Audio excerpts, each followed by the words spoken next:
In a previous part, I looked at the repeat bushfires, where the same bushfire happens again years later. These are my observations through researching bushfires from my local area here in the Hunter Valley. I'm using the internet and newspapers and social media as my sources of information. I am sure I don't have all the data. This is the only publicly available data I could find. Lorikeets flying over. They love coming out this time of the night. In this part, I will discuss another example of a repeat bushfire. A disclaimer, part of the story will touch on death. I will mention it, but I will not go through the finer details of how the person died. Last time I looked at repeat bushfires from the Neath, Abermain, Western and Curry area. This time, the example is from Cessnock, Kitchener, Abernathy and Kersley area. I touched on this area a little in a previous part, the one about the one country sign. So I've been doing some research.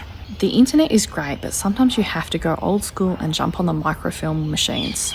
So I've noticed over the years there appears to be bushfires that originate from the Cessnock racecourse area.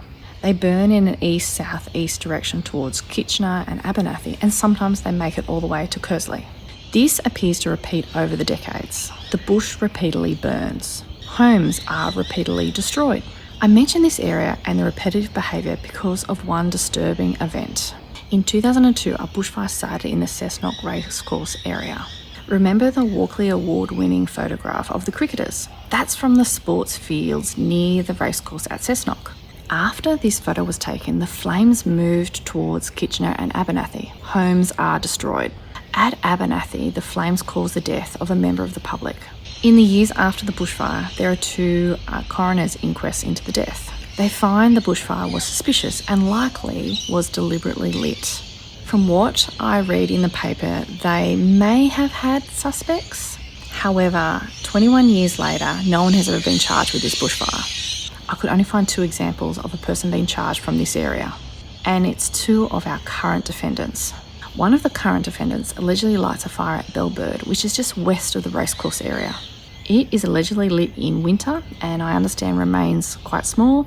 It doesn't burn onto Kitchener or Abernathy. However, we know a bushfire lit in this area has the potential to impact on Kitchener and Abernathy. There is a history of this. The other one of our current defendants allegedly lit a fire which starts near Kersley, not at the racecourse area. However, it burns the same area where the member of the public was killed by the bushfire in 2002. Both of these current defendants were not born yet in 2002 when the person was killed. Neither of them were born. Would telling the story of the bushfires in this area have impacted on their decision to allegedly light bushfires? My question is, why are people choosing to follow the footsteps of a previous arsonist who caused a death? Do today's defendants even realise the footprints they are following? Are we as a society not doing enough to express our expectations that we do not want deliberately lit bushfires? Could we do more to tell the story of the repetitive lighting of fires to deter people? What would assist in deterring people from joining the list of arsonists that have introduced fire into the bush in this area?